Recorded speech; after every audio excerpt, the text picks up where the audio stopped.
Katog yun to, ituyo to nako. Bahala sila diya. Pero tama man, kung maingon ang katong suwat, itong statement from the DILG, nga, tama man, disturbing man gyud akong gipang-ingon, ug bulgar man gyud.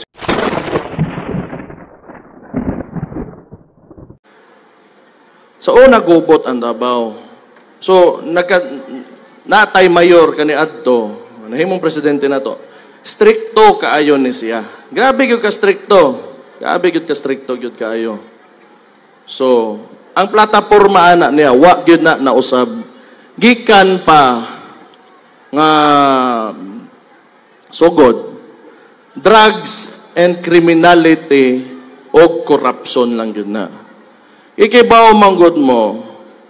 Ug di na nato patason ang storya, di lang diri sa Davao, pero sa tibuok nasod, mao gyud ang problema nato. Mao na, okay, ako may nabutang diri ron.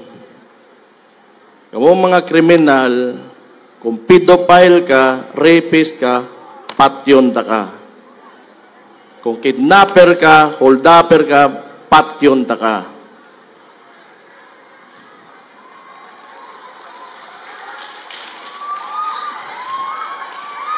Kung corrupt ka, o naka sa gobyerno, kalabanon gyud ta ka.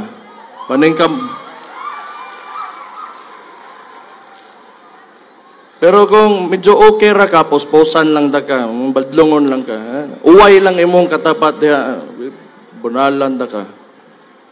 Pero ayaw diri sa Davao. Kato mga namuyo na diri nga medyo okay na, nakasabot na sa dagan.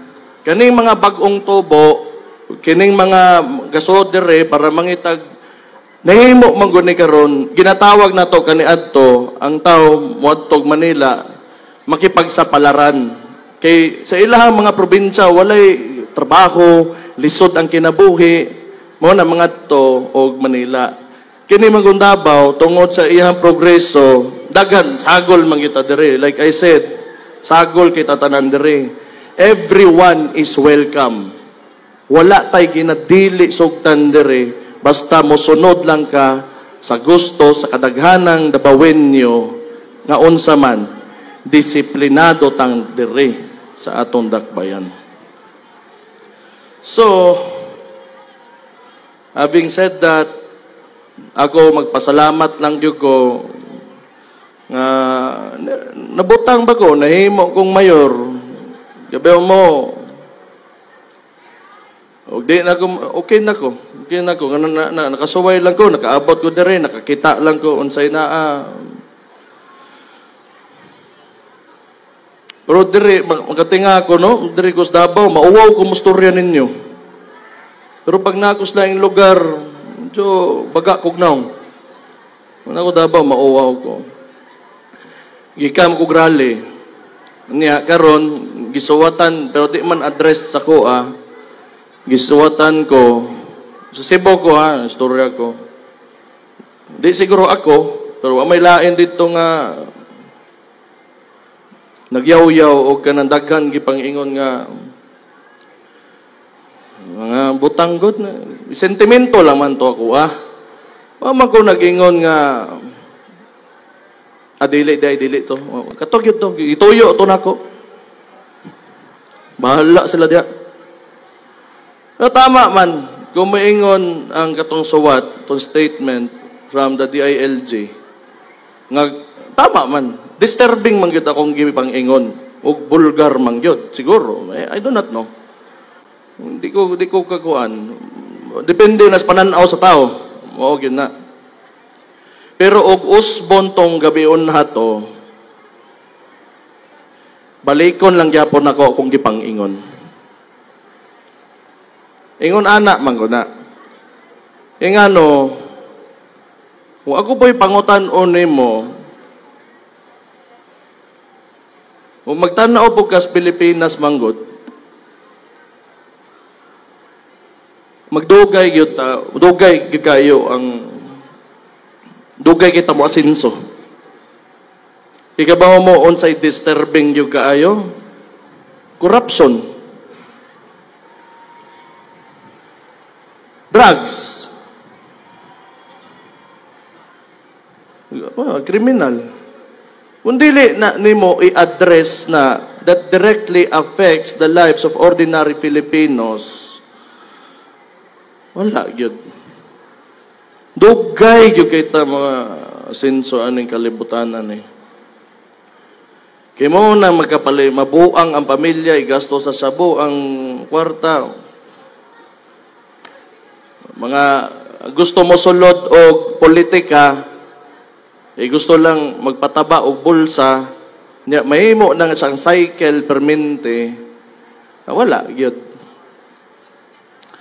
Ang permente nga naa sa taas sa society kato pag yung mga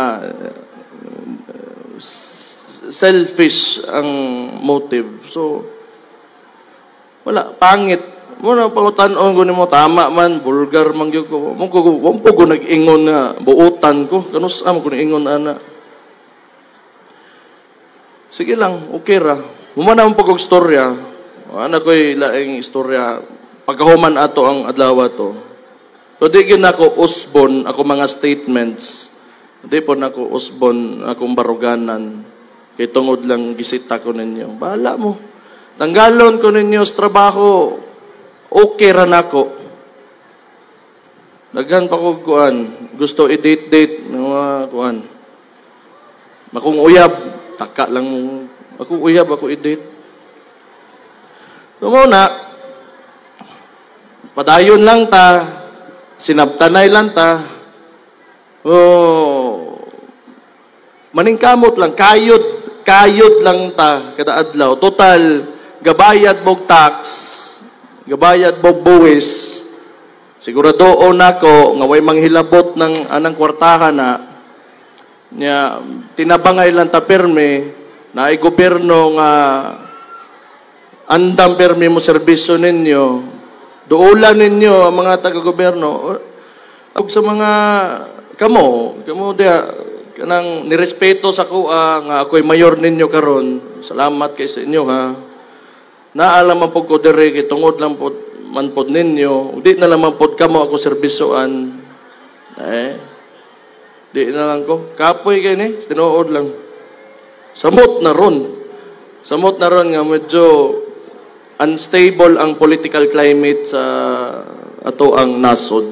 Medyo sa pero noon natural man na man koy di man ko pwede mo reklamo kay gisuot ko man ang trabahoan eh. Pero ang ato ang akong pangadji lang gyud nga kung unsa man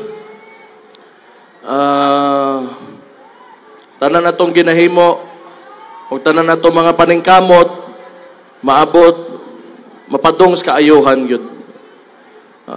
Naalang ko dire inyohang sulugoon. Trabaho lang ko hantod sa taman sa kaya nako, taman sa kaya sa kapasidad nako nga mayor ko.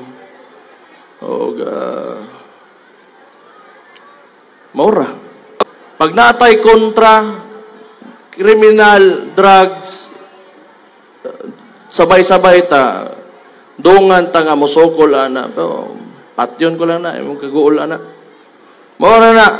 Maayong gabi sa inyong tanan. God bless you all. O happy araw ng Davao ninyo.